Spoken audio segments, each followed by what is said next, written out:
Assalamualaikum warahmatullahi wabarakatuh. Perkenalkan, saya Bu Danani, calon guru penggerak Angkatan 10 Kabupaten Siak, Provinsi Riau. Di video kali ini, saya akan memaparkan aksi nyata modul 1.4 terkait budaya positif. Sebelumnya, izin memperkenalkan berikut fasilitator saya, yaitu Bapak Abdullah SS, dan pengajar praktik yaitu Ibu Eli Mandari, SPD. Pada aksi nyata modul 1.4, saya melakukan penyebaran pemahaman dan pengalaman terkait penerapan budaya positif yang saya lakukan di dalam kelas saya. Adapun yang melatar belakangi pelaksanaan tersebut yaitu sekolah umpama tanah tempat menanam benih-benih tanaman, sehingga perlu terfasilitasi lingkungan yang menyenangkan, aman, nyaman untuk bertumbuh dan berkembang. Lalu guru laksana petani berkewajiban menciptakan lingkungan positif, saling mendukung dan kolaboratif sehingga membudaya menjadi kebiasaan baik dan positif. Adapun tujuan pelaksanaan yaitu mewujudkan kolaborasi bersama seluruh pemangku kepentingan sekolah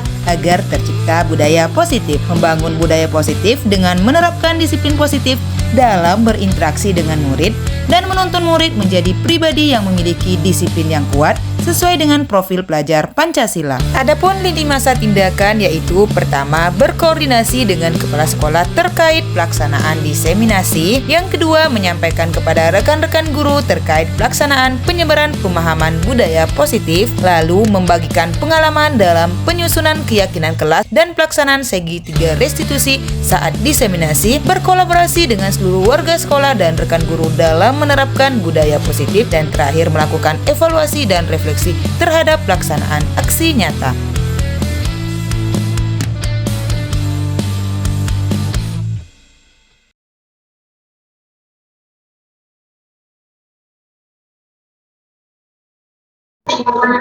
Pada siang hari ini kita masih belajar kesempatan untuk tidak berkumpul dalam kegiatan KKG tindakan berkumpul. Kalau berdasarkan tidak ada yang diberikan bisa Muhammad SAW, semoga nanti akan kita bersama kalau yang saya hormati bunda-bunda kepala dekan di lulus pangkat ini, yang saya hormati dan saya sayangi guru-guru anggota dari kelompok kerja guru sekolah ini. Selamat datang di TKJ Pembinaan Gadis. Sebelumnya kami mohon maaf jika ada sambutan kami atau tempat yang kami sediakan atau tempat kami ada yang kurang berkenan di hati bunda-bunda semua. Di sini kami mohon yang Tuhan yang sebesar-besarnya dimaafkan mudah-mudahan. Ya, baiklah mudah-mudahan seperti biasanya kegiatan KKG ini kita laksanakan rutin sebulan sekali, dan alhamdulillah kali ini kami sebagai pengajar TKJ Pembinaan Gadis akan memberikan materi dari guru kami Bu Danani, sekaligus beliau adalah calon guru penggerak angkatan 11 yang insya Allah akan berbagi ilmu dengan kita semua dengan apa ilmu yang telah didapat Bu Danani selama mengikuti kegiatan calon pelatihan guru penggerak. Kita doakan bersama semoga kegiatan berjalan lancar tentunya, kemudian berakhir lulus sebagai guru penggerak. Amin. Di sini mudah-mudahan tidak diperpanjang ya pembagian saya, dan berhubung sudah siang, kita mulai saja kegiatan materi pada hari ini yang akan disampaikan oleh Bu Danani. Silakan mudah-mudahan menyiapkan buku dan alat tulisnya yang semoga ilmu yang diberikan nanti dapat dibawa pulang dan dilakukan di sekolah masing-masing. Terima kasih kepada Bu Danani, kami persilakan.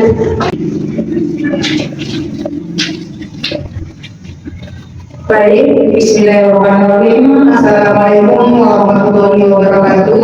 Waalaikumsalam warahmatullahi wabarakatuh. Salam sejahtera untuk kita semua. Semoga kita selalu dalam lindungan yang Maha Kuasa. Amin ya rabbal alamin. Baik, yang saya hormati Ibu Ketua Usaha atau Ibu Wakili, yang saya hormati Ibu-Ibu Kepala Sekolah di kelompok kerja guru, Ibu Mahalatu, dan yang saya hormati Ibu Kepala Sekolah yang sebagai tuan rumah dalam hal ini di TK Negeri Tuyakade, serta yang saya sayangi teman-teman ibu-ibu guru-guru TK yang ada di gugus Maharatu ini. Baiklah, alhamdulillahirobbilalamin, bersyukur kita kepada Allah, bersalawat kita kepada Rasulullah dengan ucapan Allahumma shalli ala sayyidina Muhammad wa ala ali sayyidina Muhammad. Izinkan saya hari ini untuk menyampaikan diseminasi saya atau melakukan diseminasi terkait pembelajaran yang saya lakukan di pendidikan guru penggerak angkatan 10. Sebelumnya saya mohon maaf dan terima kasih kepada ibu-ibu semua, ibu kepala sekolah dan guru-guru semua yang telah meluangkan waktunya untuk menghadiri acara ini, dan terima kasih kepada seluruh pengurus KKG yang telah memberikan kesempatan kepada saya untuk dapat mendiseminasikan apa yang saya dapatkan selama mempelajari modul 1.4 terkait budaya positif.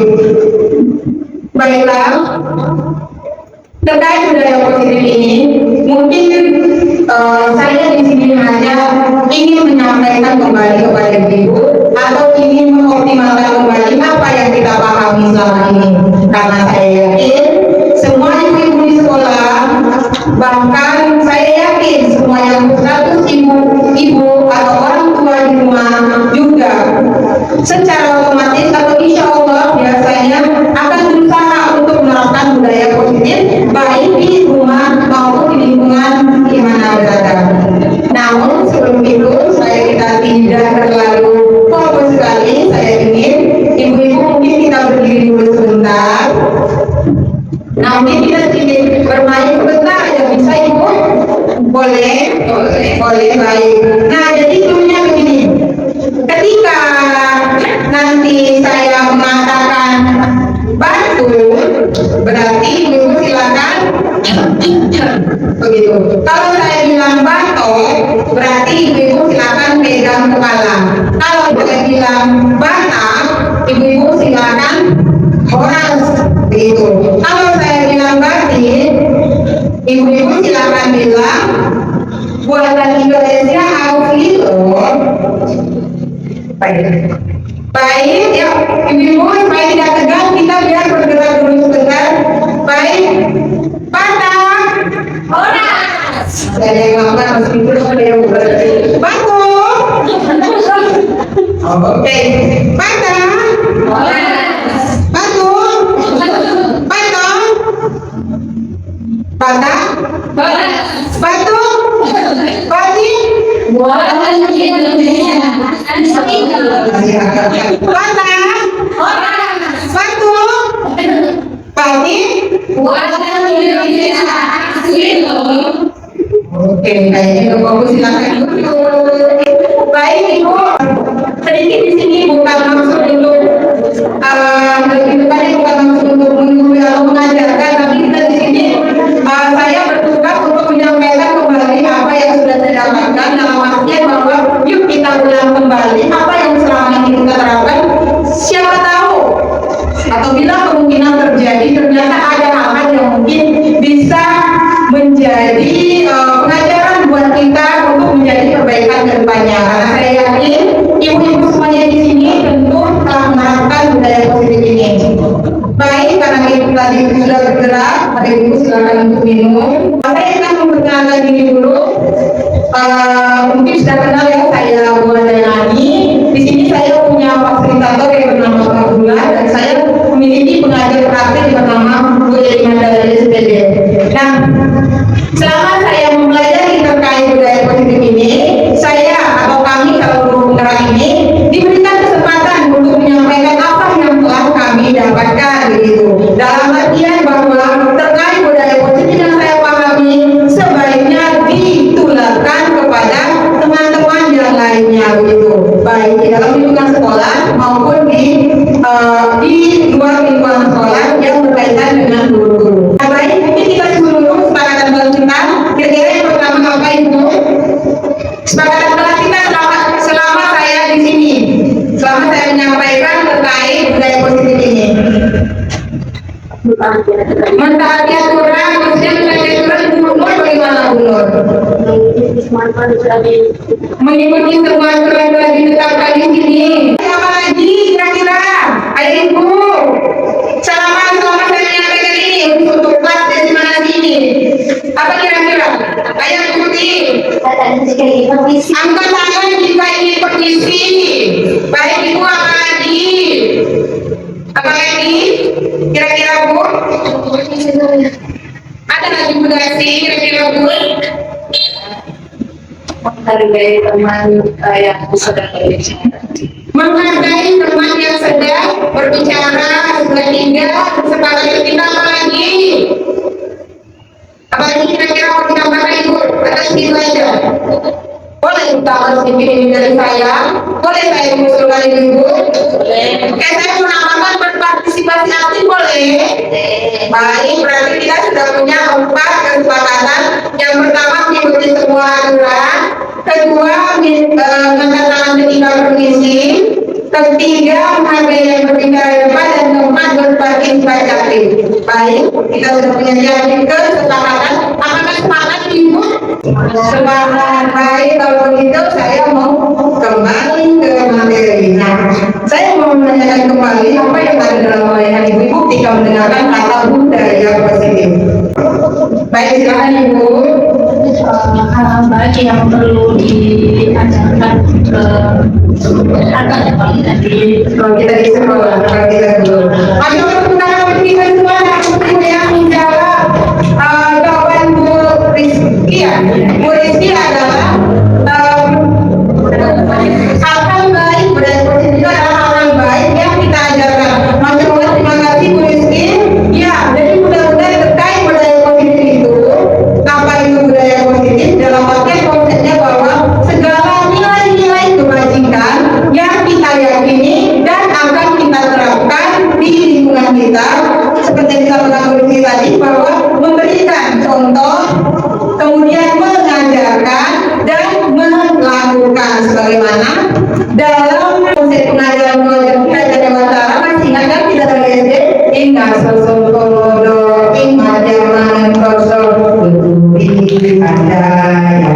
di depan memberi contoh, di tengah memberi semangat, di belakang memberi dorongan. Jadi kita melakukan itu ada contoh, ada pemberi semangat, dan ada pemberi dorongan. Kalau kita sendiri tidak bisa menerapkan budaya positif itu, bagaimana mungkin kita bisa mengajarkan kepada orang lain?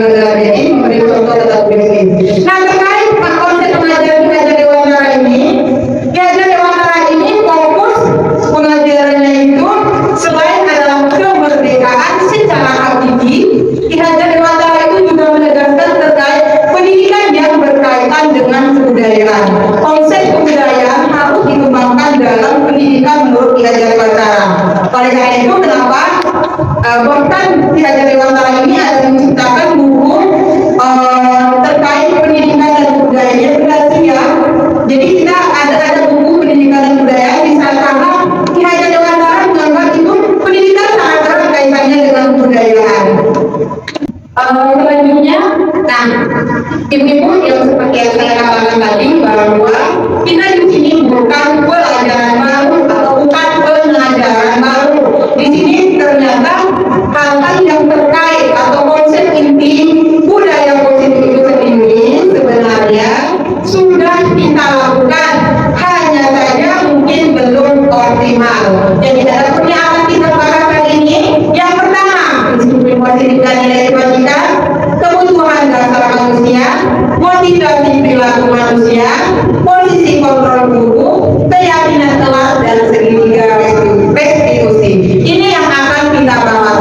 Jika keenam konsep inti ini menjadi pegangan kita dalam kita berkehidupan, baik sebagai pendiri maupun kita sebagai orang tua di rumah, saya meyakini bahwa hal tersebut ketika menjadi budaya akan melahirkan generasi-generasi yang bertanggung jawab, kokoh, mandiri dalam mempersiapkan diri menghadapi tantangan di era global saat ini.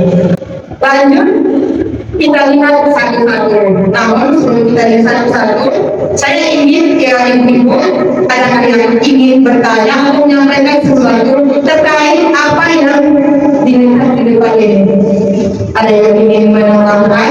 Ada yang ingin menyampaikan pendapat terkait 6 konsep inti ini? Ada yang ingin bertanya dulu? Kita lihat satu-satu. Ibu, tadi kita janjinya berpartisipasi aktif. Kalau diam-diam aja, nggak berpartisipasi aktif jadinya, ya kan? Ayo dulu, ada yang ingin menyampaikan cerita pendapat atau segala macam? Saya persilakan supaya kita sama-sama di sini saling berpartisipasi aktif. Kalau saya yang bicara terus-menerus di sini menyampaikan apa yang saya dapatkan, saya khawatir ibu bosan dari bicara di depan. Ada?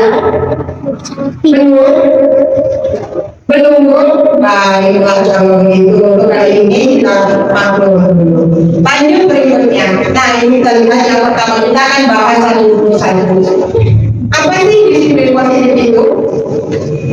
Disiplin positif itu apa? Bunda-bunda, ada yang ingin menyampaikan? Ada yang ingin menyampaikan apa itu disiplin positif? Apa contohnya aja di sekolah kita? Di sekolah atau di rumah? Contohnya berangkat sekolah tepat waktu, mau lagi memakai seragam sesuai telah dijadwalkan. Terima kasih lagi ibu. Berbicara dengan sopan, mencoba lagi tinggal laku baik. Oh, dan kebenaran kita semuanya. Ternyata benar kan apa yang saya bilang? Apa yang akan saya sampaikan di sini? Pada intinya ibu-ibu semuanya tahu, hanya saja kita akan optimalkan. Nah, kita lihat di sini, disiplin positif. Benar yang ibu katakan bahwa berpakaian yang rapi, berbicara dengan baik, kemudian datang tepat waktu. Nah, namun ada yang balik-balik, ada hal yang menjadi perhatian kita. Ketika kita anak diberikan, anak sudah dapat melakukan hal tersebut yang menjadi tugas kita. Apakah anak tersebut melakukan karena mengikuti aturan atau karena berasal dari keinginan sendiri untuk menjadi orang yang lebih baik? Itu adalah tugas kita. Kalau kita sudah dapat melakukannya, kalau kita sudah dapat memilih mengayomi anak sehingga dapat memiliki perilaku disiplin positif ini, atau mengimplementasikan disiplin positif pada dalam kehidupannya, yang menjadi tugas kita adalah sudahkah anak ini melakukan semua kesepakatan tersebut berdasarkan dari hatinya, bukan karena imbalan, bukan karena penghargaan, dan bukan karena ancaman atau hukuman. Seringkali kita temui kenapa anak-anak takut untuk mengganggu teman karena alasannya dimarahi guru, takut tidak berapi karena takut dimarahi ibu guru, takut tidak ikut baca doa karena takut dimarahi ibu guru. Itulah yang berlawanan dengan disiplin positif secara esensial. Karena disiplin positif secara esensial adalah disiplin yang hadir dari dalam hati kita, bukan karena paksaan dari orang lain, bukan karena mengharapkan penghargaan, dan juga karena bukan takut menghindari, bukan karena kita menghindari hukuman atau takut terhadap ancaman. Itu yang harus menjadi tugas kita bagi ibu-ibu guru dan bagi saya secara pribadi. Nah, hal itu akan kita bahas nanti ke depannya. Bagaimana kita bisa menumbuhkan keinginan anak-anak itu sendiri tanpa adanya melakukan perilaku berdasar pada ancaman hukuman dan penghargaan begitu. Lanjut kita lihat yang berikutnya. Nah, di sini kita akan lihat. Saya yakin semua kita dalam agama apapun, dalam institusi apapun, memiliki nilai-nilai kebajikan yang tersendiri yang diyakini, yang dijadikan sebagai acuan pedoman hidup kita.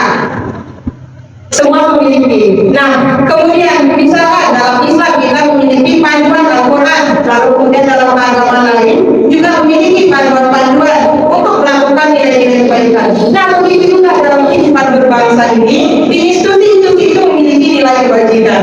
Kita lihat nilai kebajikan yang diperoleh pelajar Pancasila, semua sudah hafal? Semua sudah hafal kan Ibu? Profil pelajar Pancasila sudah hafal Ibu? Sudah ya? Kalau begitu, kalau sudah hafal, kita nyanyikan sama-sama ya dengan gerakan bisa? Bunyi bisa? Bunyi silakan dulu. Ya, benar. Sini dulu, silakan. Pelajar Pancasila beriman dan bertakwa pada Tuhan yang Esa dan berakhlak mulia, berkebinekaan global, gotong royong mandiri, toleransi dan pemeran kritis. Terima kasih untuk duduk dan untuk kita semua. Baik, itu tadi yang menjadi nilai kebajikan yang ada di profil pelajar Pancasila. Seperti yang saya katakan tadi bahwa semua institusi, semua agama, semua orang yang dalam hidupnya berkehidupan tentu memiliki nilai-nilai kebajikan yang diyakini masing-masing. Nah, seperti tadi kan banyak ya tidak perlu saya disebutkan, sudah tahu apa itu nilai-nilai baik, karena kita semua memiliki nilai-nilai kebajikan yang kita anut. Nah, yang jadi perhatian adalah di profil pelajar Pancasila ini telah merangkum dari semua nilai-nilai kebajikan yang diyakini oleh institusi-institusi ini. Jadi beriman sudah ada, cinta Tuhan segala ciptanya, berakhlak mulia juga sudah termasuk di sana, kejujuran termasuk di sini berakhlak mulia. Jadi di profil pelajar Pancasila ini sudah lengkap nilai-nilai kebajikannya. Hanya saja disebutkan dalam bentuk universal. Jadi tidak secara detail rinci seperti ini, tapi sudah universal, memiliki semua dari setiap kriteria yang dianggap nilai-nilai kebajikan oleh institusi-institusi yang lainnya. Oleh karena itu lalu kenapa kemudian Bapak Nadiem Makarim mencetuskan agar kita dapat mengimplementasikan pembelajaran kurikulum merdeka yang mengacu pada penguatan pelajar Pancasila. Selanjutnya kita lihat, seperti yang saya katakan tadi, disiplin positif yang Ibu sampaikan, anak bisa memakai baju, anak bisa datang dengan tepat waktu, berkata dengan sopan, mengikuti aturan. Nah, semua perilaku yang dilakukan oleh manusia itu berdasar kepada kebutuhan dasar. Semua individu melakukan sesuatu itu berdasar kepada kebutuhan. Ada ingat kan? Seringkah kita dengar kebutuhan dasar itu tidak saat ini aja kita dengarkan. Ini sudah sering kita dengarkan Ibu. Nah, karena pada prinsipnya setiap pembelajaran di kurikulum merdeka itu mengacu pada teori-teori para ahli yang telah dilakukannya selama bertahun-tahun lebih. Nah, kalau ada logonya begitu. Nah, kalau di dalam Maslow, ya ada logonya Maslow. Maslow, terima kasih benar. Maslow itu adalah salah satu teori ahli yang ahli teori tentang kebutuhan dasar manusia yang paling terkenal di dunia. Lalu kemudian di dalam kurikulum merdeka ini sebagai pelajar Pancasila dibuat dalam bentuk 5 kebutuhan dasar manusia. Kalau di dalam Maslow tadi penguasaan itu sepertinya tidak ada, tapi masuk di dalam rasa ingin dihargai gitu. Tapi kalau di tentang pembelajaran pendidikan dan negara itu masuk penguasaan. Nah, apa saja yang jadi kebutuhan dasar kita? Tentu bertahan hidup, apa itu? Rumah, makan, minum, baju. Ya, itu yang bertahan hidup, ya kan? Kemudian kita juga butuh kasih sayang terhadap diri. Ada nggak yang nggak perlu kasih sayang di sini? Ada nggak kita yang nggak butuh kasih sayang? Ada nggak yang kita juga nggak perlu diterima? Saya bisa kok hidup di mana aja untuk menolak menerima? Enggak. Kalau terkecil aja, kalau datang ke tempat orang tapi tidak dipersilakan masuk, itu sudah sangat mengganjal dari kita ya kan Ibu. Nah, itu contoh kecilnya. Lalu kemudian penguasaan ini lebih kepada penguasaan ini lebih kepada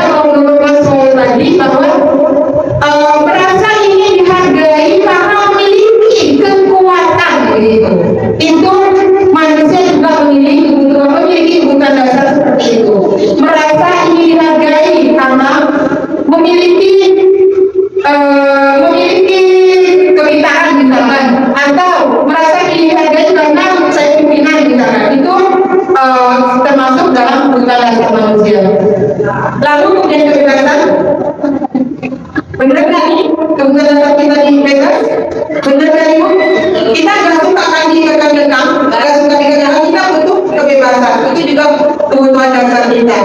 Lalu kesenangan, benar?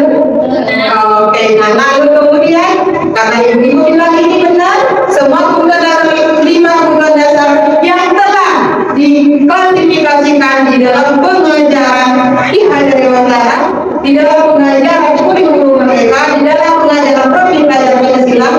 Saya yakin ibu telah mengatakan benar, lalu kemudian ibu akan selalu melihat mengapa anak saya tidak mau ikut berbaris. Ibu nanti akan mencari tahu apa kebutuhan dasarnya yang belum terpenuhi, atau apa yang menjadi alasannya kenapa tidak mau ikut berbaris. Alasan setiap manusia yang tidak bisa ditebak oleh orang lain tanpa adanya komunikasi. Jadi ketika melihat anak tidak berbaris, berarti sangat salah bagi kita orang guru kalau mengatakan bahwa dia memang malas. Dia memang malas baris. Berarti sangat salah bagi kita. Ini sebenarnya setelah kita mendalami hal ini, banyak tamparan-tamparan yang kita terima karena kita belum optimal menggali setiap kebutuhan dasar yang menjadi landasan setiap anak didik kita berperilaku.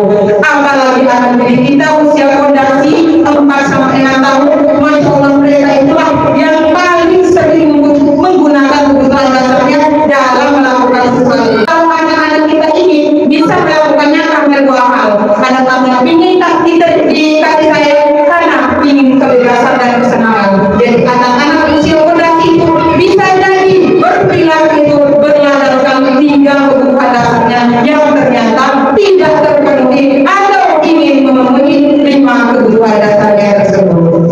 Baik, sampai di sini saya ingin ibu di sini ada yang ingin bertanya atau ada yang ingin disampaikan terkait 5 kebutuhan dasar manusia. Ada yang ingin bertanya atau ada yang ingin menyampaikan permasalahannya dalam menangani kebutuhan dasar yang ada di dalam diri kita.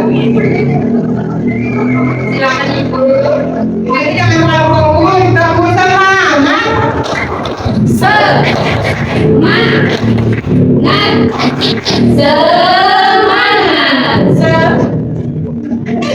Terlalu fokus loh Bu. Semangat yang kedua, Tuhan.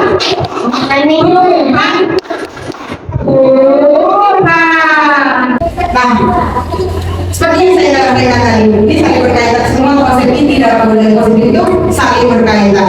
Kenapa saling berkaitan? Seperti yang saya sampaikan tadi, bahwa anak yang rajin datang, memakai perlengkapan, memakai seragam yang bagus, berbicara dengan sopan, adakah itu hadir karena dari dalam hatinya, atau karena menghindari hukuman, atau hadir karena mengharapkan penghargaan dari gurunya? Wow, Lesti cepat ya datangnya. Wow, Lesti hari ini hebat cepat datangnya. Apakah mengharapkan itu? Itu yang menjadi tugas kita untuk mengenali dan mengembangkan perilaku kesadaran diri pada fase-fase fondasi. Kenapa? Karena fase fondasi adalah fase pembentukan, di mana di sana anak betul-betul dikasih benih-benih perilaku yang mungkin akan membekas dan menjadi kebiasaan untuk ke jenjang-jenjang berikutnya, baik dalam kehidupan di sekolah maupun kehidupan bermasyarakat. Kita lihat ternyata motivasi perilaku manusia itu terdiri dari ekstrinsik dan intrinsik. Nah, inilah yang saya katakan tadi.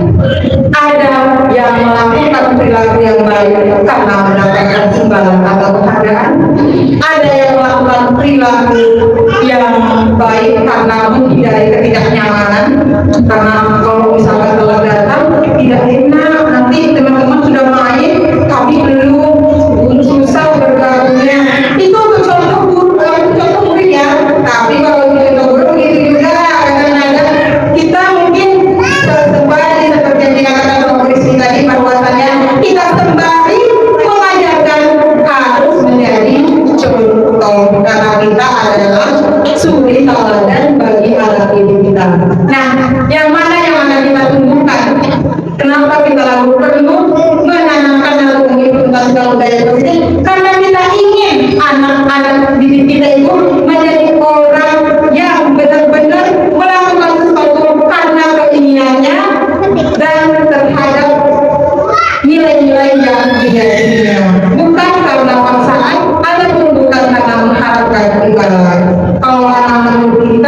kalau kita jalan ke rumah kayaknya lebih pada penghargaan yang biasanya lebih seringnya ke sana yang karena kan pingin dikasih ini, pingin merasa nanti guru tenang, gitu.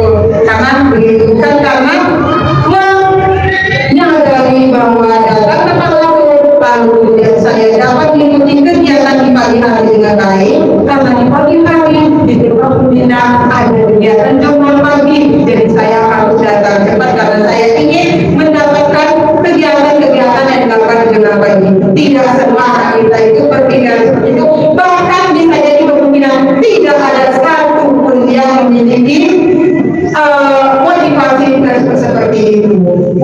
Itu yang harus kita tentukan sekarang dan menjadi tugas bagi kita yang mendedikasikan diri di PAUD ini, karena PAUD adalah akomodasi tempat kita menanamkan benih-benih yang nantinya harapan kita akan menjadi anak berkarat. Jadi karakter itu sudah ada pada diri anak berkarat menjadi kepribadiannya atau menjadi karakternya untuk kehidupan mendatang. Setuju? Setuju kita akan menemukan itu. Masya Allah, terima kasih. Semoga setelah kegiatan ini lalu kemudian kita dapat menginvestasikannya secara perlahan-lahan. Bismillah. Lanjut kemudian kita lihat berikutnya. Nah ini bagaimana kita dapat menumbuhkan, bagaimana kita dapat menumbuhkan atau menanamkan kesadaran diri kepada diri kita untuk bertanggung jawab dengan diri, untuk meyakini terkait nilai-nilai kebajikan yang akan dilakukannya, dan meyakini bahwa apa yang dilakukannya tersebut adalah nilai-nilai kebajikan yang gunanya untuk dirinya, tapi bukan berdasarkan karena mengharapkan imbalan atau mengharapkan penghargaan ataupun karena menghindari hukuman atau ancaman. Nah, ini ada 5 posisi kontrol. Yang pertama, penghukum identik dengan kamu ini, identik dengan suara yang keras, identik dengan tekstur tubuh yang merasa lebih jago daripada anak-anak yang, atau identik dengan terlihat lebih penguasa dibanding murid yang sibuknya. Inilah tipe guru penghukum. Saya yakin di PAUD tidak ada satupun ibu-ibu guru yang memiliki posisi sebagai penghukum. Saya yakin, saya yakinnya. Nah, lanjut membuat rasa bersama. Ciri-ciri guru yang melakukan posisi kontrol terkait permasalahan yang dihadapinya dengan jenis pembuat rasa bersama itu akan berkata dengan nada atau suara yang biasanya mengelas, mengharap berlangsung dari anaknya. Misalkan mungkin contohnya begini, kalimatnya yang tolong ya ibu, kan nanti kalau misalkan ini nanti berulang kali, nanti ibu kenapa? Saya ini orang anak murid bulan ini biasanya akan berkata memelas seperti menghalau sehingga anak melakukan sesuatu itu karena dia merasa bersalah terhadap gurunya. Itu pembuatan bersalah. Saya yakin ibu-ibu PAUD ini tidak ada budaya seperti itu ya Bu. Ya Bu ya, tidak ada ya. Kita mari kita menjalani posisi kontrol yang seperti ini. Lalu kita lihat di teman. Nah, di teman ini mungkin kita masih ada yang seperti teman. Ciri-cirinya kayak langsung aja, misalkan si Naya menyerahkan buku, tidak mengembalikan pada tempatnya, lalu kemudian ternyata waktu bermain sudah habis, tapi belum bertanggung jawab. Lalu temannya mengadu, Bu Naya belum mengembalikan buku, misalkan. Lalu kemudian saya mungkin mendekati dengan aduh Naya, dia akan lebih santai bicara ya kalau sebagai seorang aduh Naya nggak ngerti itu saya kalau ciri-ciri kalau di tahun ini akan selalu memberikan peluang kepada muridnya untuk merasa ibunya ibu akan memberikan peluang kepada anak untuk tergantung karena berada di kontrol. Nah, lalu kemudian pemantau. Nah, di pemantau saya rasa banyak kita berada di posisi pemantau. Pemantau itu cenderung memperhitungkan data. Dalam artian begini, ketika ada anak yang tidak melakukan atau melanggar sesuatu, maka kan langsung bilang,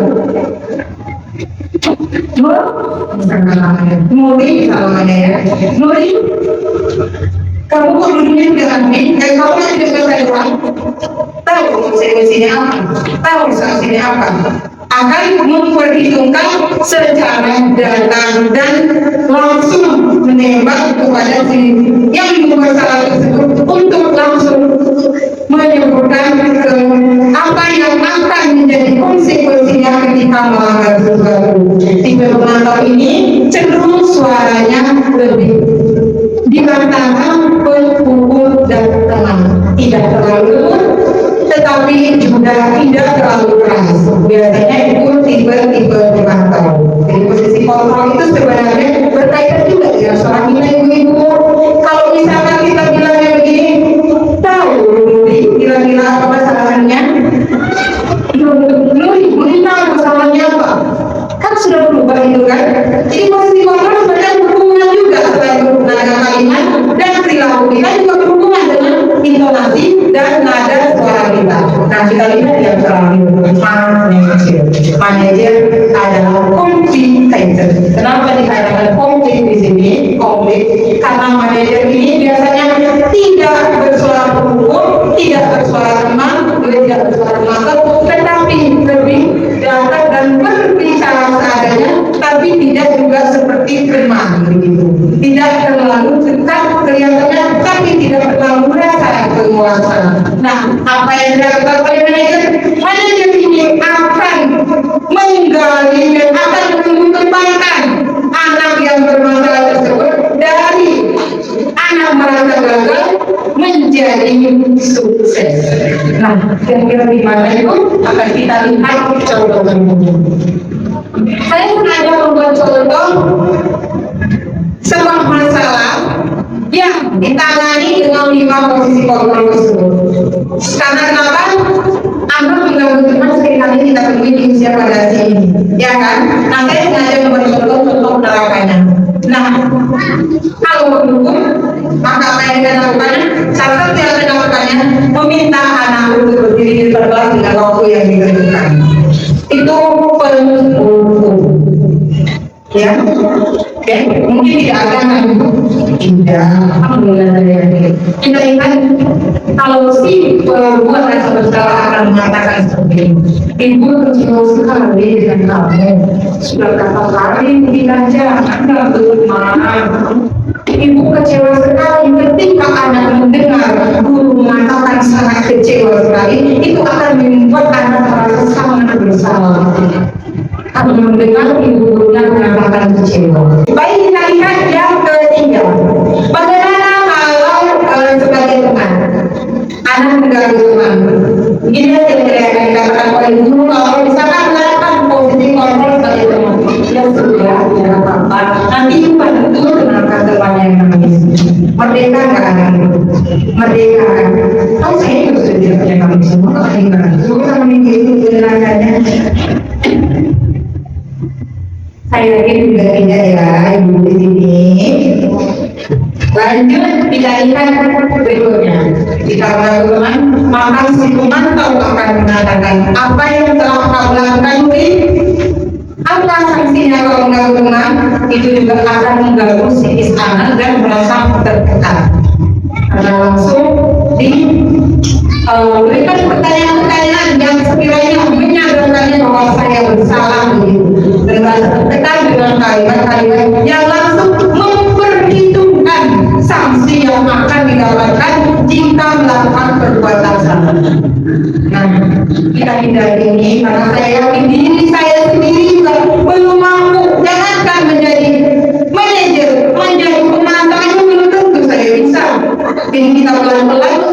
dalam singkat kita dalam kontrol terhadap permasalahan yang kita temui di tahun ini.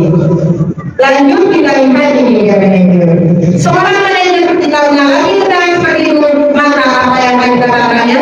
Aku kamu tahu apa kesalahan kamu. Kira-kira bagaimana kamu memperbaiki kesalahan kamu? Nah, ini yang saya katakan tadi dari konsep paradigma merasa gagalnya membuat kesalahan akan mengubah konsep paradigma merasa sukses karena mampu menggali apa yang sebaiknya dilakukan ketika kita mengganggu teman, bukan malah hanya mencari kesalahan.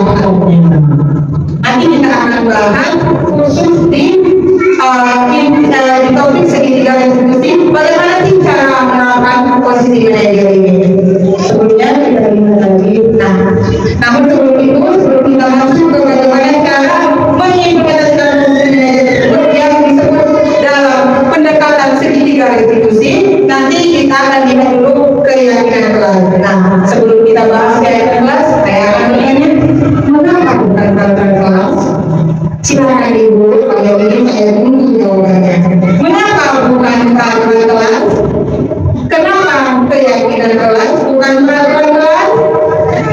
Ada yang ingin? Bu Asih, silakan dipersilakan Bu Asih. Sebabnya saya mengapa bukan peraturan kelas? Karena kalau peraturan kelas itu datangnya dari seorang pendidik yang sudah membuat indikator peraturan kelas tersebut untuk dilatih muridnya. Namun kalau keyakinan kelas itu dibentuk bersama-sama dan disepakati antara pendidik dan murid. Masya Allah. Terima kasih Bapak Ibu koordinasi dan kita semuanya. Terima kasih Bunda Asih.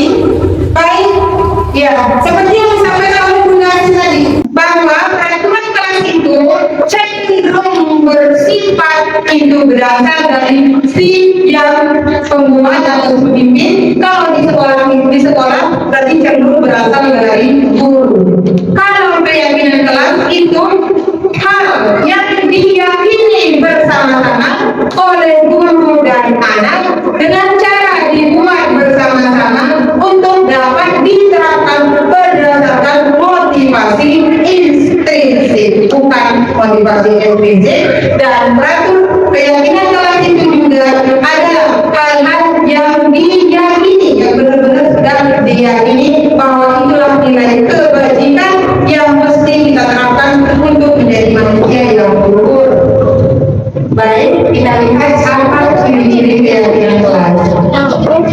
Ciri-ciri keyakinan kelas itu biasanya pernyataan universal, umum, pernyataannya positif, bukan kalimat negatif, bukan kalimat jangan membuang sampah, tapi diganti dengan membuang sampah pada tempatnya. Sedikit agar mudah diingat, tidak perlu panjang-panjang kalimatnya, sesuai dengan kondisi kelas dan sekolah, dan seperti yang disampaikan oleh Bunda tadi bahwa melibatkan semua warga kelas saat penyusunan. Yuk kita lihat di kiri sana, itu ada keyakinan kelas B4 punya budaya. Benar kan? Umum kan? Pernyataan ini bersama ibu, amankan berkelas, ada makan, mengikuti aturan belajar, saling menyayangi sesama teman, bersifat umum dan pernyataannya positif, bukan jangan makan sambil berjalan. Kemudian terlihat juga tanda tangan pendidik dan peserta ini. Jadi bukan bunuh yang ini, tapi ini dibuat diyakini bersama-sama oleh kelas B4 dan Bunda. Begitu itulah perbedaan keyakinan kelas dengan peraturan kelas. Oleh karena itu, lalu kenapa kemudian kita tidak digunakan untuk membuat bagi peraturan kelas? Ada juga kita ingat selain kalau kita libatkan menjadi tahu, kita ingat karena anak itu sendiri kemarin yang menyebutkan, anak itu sendiri kemarin yang menyampaikan. Kasihan itu banyak, memang sanggup anak-anak buat kalimat saling menyayangi sama teman. Ada yang bertanyakan, ya benar tentunya dibantu oleh guru, tetapi tentu tadi guru bertanya dulu, ya benar ya, pastinya bertanya gini, apa kira-kira yang tidak Jawaban kalimatnya adalah tidak pukul temanku. Nah, tidak pukul teman saya temanku kan dicatat dulu dan semuanya, dicatat semuanya, barulah kemudian disusunnya. Kalau tidak harus belajar yang lagi pun, karena tak boleh bersuara kan nggak mungkin keyakinan kelas seperti itu. Karena kalau dibuat maka tidak bersuara di keyakinan kelas, maka kita tidak menginformasikan pernyataan positif ini. Jadi dikumpulkan sebanyak-banyak oleh benar lalu kemudian alhamdulillah saya lihat di sini semuanya. Kalau misalkan keyakinan kelas ini diaplikasikan itu membuat kita bisa tertolong. Kita tidak perlu lagi selalu mengingatkan. Hanya kali mengingatkan ingat keyakinan kelas kali begitu, ya. Karena kita anak itu sudah ingat gitu apa yang diyakininya, gitu. Bukan lagi kita yang maksa. Jadi motivasinya itu hadir secara intrinsik begitu. Ada yang sudah punya keyakinan kelas di kelas masing-masing? Ada ibu? Alhamdulillah yang sudah ada. Yang belum, saya yakin setelah bulan ini akan justru keyakinan kelas untuk menjadi budaya positif di sekolah. Lanjut berikutnya, ini yang saya sampaikan tadi terkait posisi manajer. Dan dalam implementasi posisi manajer itu pendekatan yang akan dilakukannya itu pendekatan segitiga restitusi. Apa itu segitiga restitusi? Sebuah dialog yang dilakukan oleh orang dewasa, baik guru maupun orang tua dalam menangani masalah agar menghasilkan murid yang bertanggung jawab dan mandiri serta memahami nilai-nilai kebajikan yang telah dilanggarnya dan memahami nilai kebajikan apa yang sebenarnya mereka inginkan. Bagaimana caranya Ibu? Saya akan contohkan caranya. Nanti kita boleh kita praktekkan satu-satu. Ya, boleh ya kita coba dulu. Sebenarnya nanti mungkin boleh sedikit putar punya saya bingung saya. Nah, pertama biasanya guru yang berposisi manajer dengan melakukan pendekatan restitusi segitiga restitusi akan menstabilkan identitas. Bagaimana caranya? Akan menanyakan dulu. Murid terus dari tadi saya bilang wilayah Lili tahu kenapa ibu memanggil ke depan ibu ini dan begitu. Oh ya, nanti apa yang terjadi bisa diceritain. Ya waktu di pondok itu yang ibu kita lagi kawannya temannya boleh cerita. Nah, kalau mendengar kalimat pertanyaan dengan suara seperti itu, saya yakin akan cerita. Tapi kalau Lili sini dulu Lili, nggak bisa digambarin, akan bisa cerita. Jadi tahu di awal. Tapi kalau ditanyakan apa tadi terjadi di sana ini akan cerita. Setelah merasa stabil identitas permasalahannya tersebut sudah tersampaikan kepada kita, lalu kemudian kita validasi tindakannya itu dengan mengatakan berbagai kalimat yang cenderung tidak membuat mereka anak tersebut takut. Boleh jadi kita mengatakan, oh, nggak apa-apa, saya juga pernah, ibu juga pernah kok. Ibu juga pernah kok merasa tidak senang kalau dia merasa tidak senang kalau buku ibu ditarik. Ibu hargai Lili yang sudah berusaha untuk tidak melukai atau memukul temannya, tetapi hanya begini-begini. Ibu hargai hal itu. Misalkan ini. Setelah mengatakan seperti itu, barulah ibu biasanya untuk anak yang dewasa bisa kita katakan seperti itu. Ibu tidak mau cari kesalahan, ibu mau menyelesaikan permasalahan kita. Bukan ibu mau menyalahkan. Misalkan kalau misalkan anak dewasa, itu tadi untuk anak yang dewasa. Nah kemudian setelah itu lalu kemudian kita tanyakan keyakinan. Apa kira-kira keyakinan kelas yang ini belum ikuti karena mungkin teman tadi karena keyakinan telah disebut bersama anak tersebut tentunya ingat akan mengatakan saling menyayangi teman-temanmu secara tadi. Nah, akan dikatakan kenapa? Karena di anak tadi yang sudah memiliki nilai-nilai kebaikan yang disusun dalam keyakinan kelas. Jadi mampulah anak tersebut menyatakan apa yang belum dilakukannya. Ketika sudah mampu, lalu tugas kita adalah menanyakan, kalau begitu apa yang akan dilakukan sekarang? Setelah mengatakan hal tersebut, muncullah anak untuk meminta maaf karena merasa tidak ditekan, merasa tidak kesempatan sewaktu untuk menyampaikan permasalahan yang terjadi, maka justru akan menggali potensi dan daya berpikir kritis anak tersebut sendiri itu untuk mencari apa kebaikan yang harus saya lakukan untuk menutupi atau untuk menghindari perselisihan yang lebih banyak atau menjadikan diri saya menjadi lebih baik kepada teman tersebut. Lalu dikatakan saya akan minta maaf atau justru akan mengatakan minta maaf justru terkadang kalau anak tersebut ketika itu kan bukan yang hanya minta maaf kepada teman tapi juga akan minta maaf kepada dia.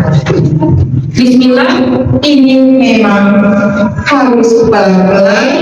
Saya juga akan pelan-pelan dan saya yakin ibu di sini juga akan pelan-pelan melakukan pendekatan segitiga restitusi dalam setiap menangani masalah yang terjadi di kelas.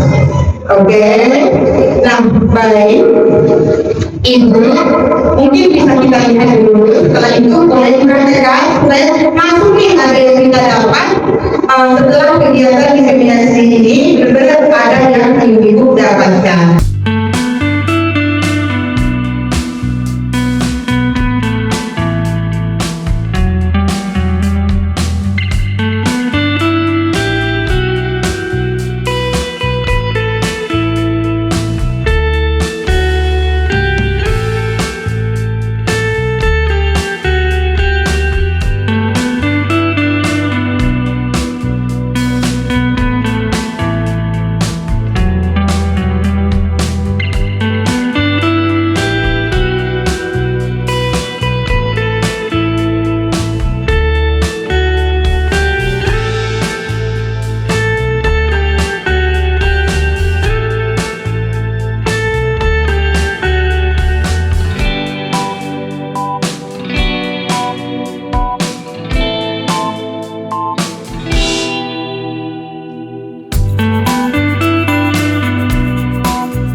Pertanyaannya itu enggak apa gitu juga. Bagaimana kalau yang bermasalah itu nanti itu ada pada dari bagi saya kasih tahu yang nanti tapi kemudian hari ini itu masih berbicara. Jadi pertanyaannya Bu. Pertanyaan ada yang ingin melakukan atau pertanyaan tadi ada yang sudah mengalami hal tersebut. Puasa tentang mengalami masa itu aja. Boleh pun berbagi sharing pun? Boleh? Boleh? Oke, kita persilakan ke kuasa. Maaf ya jika jawabannya belum maksimal juga, tapi ini sudah pernah dipraktikkan sih ya. Kalau anaknya itu saja gitu ya kan. Jadi sebelum budak-budak membuat keyakinan kelas itu mungkin perlu disuntikkan begini konsekuensi dari yang melanggar keyakinan kelas itu. Sebenarnya bukan hukuman ya, tapi lebih ke ini. Anak harus dilibatkan di situ gitu. Kalau yang saya buat konsekuensi dari pelanggaran keyakinan kelas itu sudah disepakati bersama ya Bu ya. Ketika menyusun itu sekaligus konsekuensi pelanggaran. Kami dudukkan di sudut gitu ya. Maksud bisa posisi sudut, bisa juga di lantai tapi ini yang merupakan sudut gitu. Jadi si anak itu sudah tahu posisinya pada saat disuruh duduk di sudut. Tujuannya si guru harus menyampaikan. Tujuannya untuk si anak itu berpikir menyadari kesalahannya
Untuk makan habis siapa pun yang ini handphone yang itu kayak habis Pak. Jadi untuk memenuhi kebutuhan dasar ini kalau dibahas nggak selesai 1 minggu ya kan? Iya betul. 1 bulan nggak selesai karena fokus satu. Jadi untuk garis besarnya itu yang udah aku sayang. Nah itu tadi cara yang pertama. Kalau cara pertama belum ini ya, tapi itu kan kesepakatan antara guru dan anak. Kedua ya, tapi tetap ya refleksi diri guru tetap apa ya yang kurang dari saya ini cara pembelajarannya ya. Metodenya mungkin strategi yang lain mungkin belum pas di anak gitu ya. Saya udah dengar pembelajaran berpihak pada murid pada kurikulum merdeka ini. Saya nggak dengar seperti itu. Yang berpihak pada murid belum pernah dengar. Pembelajarannya berpihak pada murid.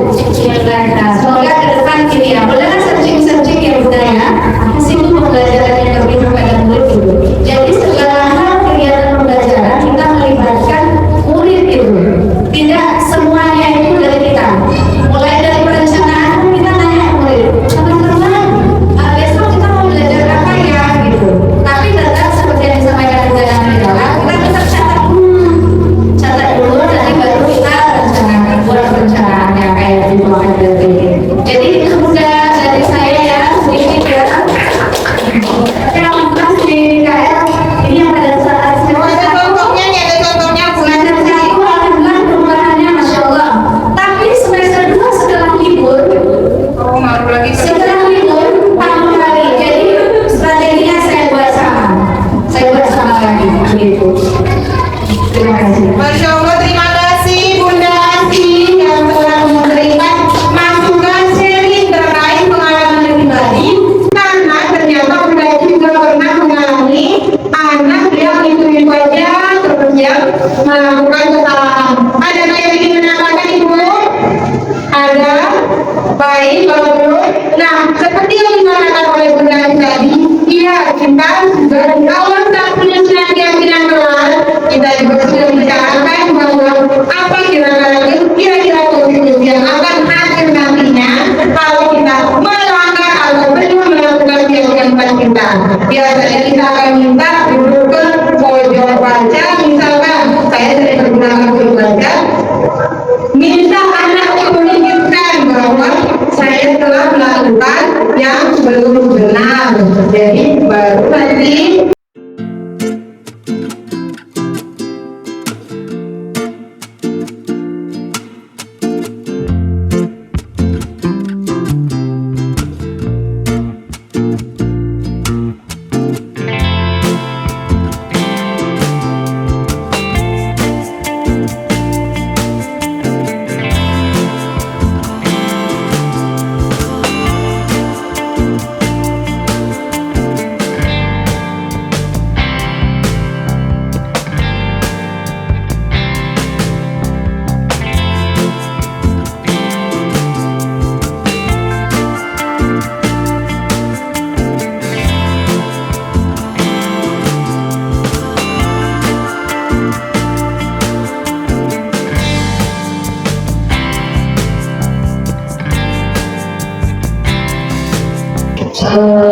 sebelumnya nangis silakan tangan boleh ceritakan perbedaan apa yang terjadi tadi ya kita mau mengulangi itu jadi saya yang tidak tertarik nggak sengaja judulnya adik ini sebenarnya nangis benar gitu padahal ini nggak sengaja juga sekarang terakhir ini saya sudah berceritakan ya kan juga kemarin ya mungkin menurut situ terakhir ini berbulan rupiah apa yang dikatakan sebagai gerak ini adalah sembuh ini adalah karena tidak sebagai tahun-tahunnya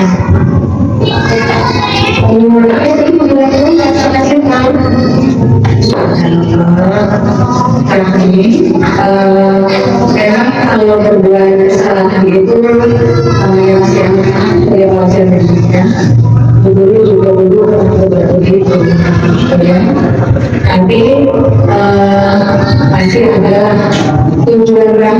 gitu. Tadi sampai tidak sengaja kata Rahmi kan, boleh ceritakan sedikit sampai bisa menjadi berpagi itu tadi Rahmi sama.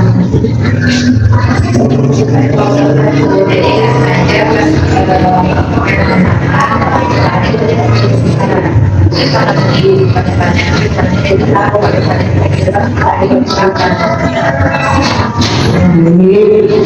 nggak sebenarnya ketidaksengajaan ya, tapi kemudian tadi beranggapan bahwa saya itu sengaja oleh kami. Jadi kalau misalnya anggapan dari teman yang sengaja itu kira-kira keyakinan prasangka yang kami menurut pada itu dilanggar kami sehingga terhadap nangis. Menyayangi temannya, saling menyayangi dan menghormati teman, saling menyayangi dan memang di dalam bermain itu kadang tidak sengaja pasti terjadi ya. Jadi kalau sudah terlalu itu ya saling menyayangi teman, kira-kira keyakinan keras apa lagi yang ingin Rahmi terangkan atau ingin Rahmi yakini gitu selain saling menyayangi teman.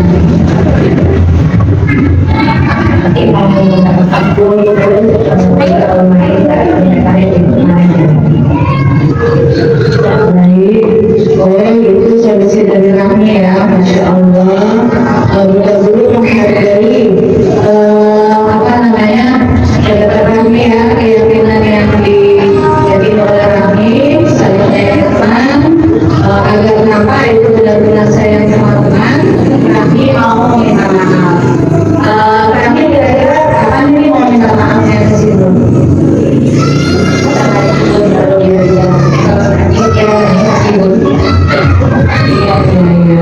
Setuju ya. Nanti silakan Rahmi minta maaf sesuai keinginan Rahmi, itu merupakan kesadaran Rahmi. Menurut Rahmi menunggu semua diam ya.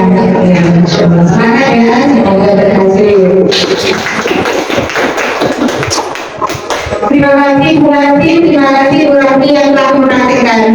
Tadi mudah-mudahan dengar ya, dengar kita dari awal bagaimana inspirasi para Bu Ranti sehingga membangkitkan ketidaktakutan si Bu Ranti untuk menyampaikan permasalahan yang terjadi. Kemudian Bunda mengatakan wajar kalau anak begitu. Kemudian Bunda menanyakan kira-kira memang apa alasan Rahmi menarik tidak sengaja, tapi bukan evaluasinya sampai saya lagi. Tapi temannya itu kalau Rahmi tidak sengaja dikiranya mungkin sengaja.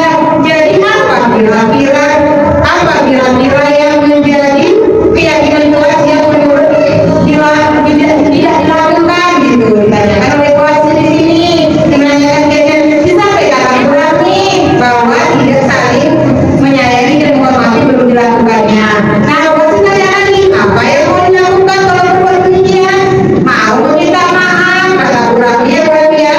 Ditanya lagi kenapa mau melakukan itu nanti ya Bu ya.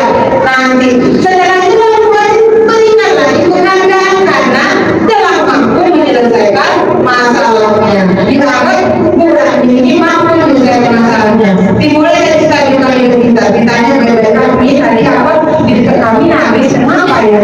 Jadi kurang ini dengan tidak takut menyampaikan semua. Kemudian divalidasi lagi tindakan yang salah itu dan validasi mengatakan wajar kalau anak-anak. Jadi tapi diperkuat kembali dengan menanyakan apa yang dilanggar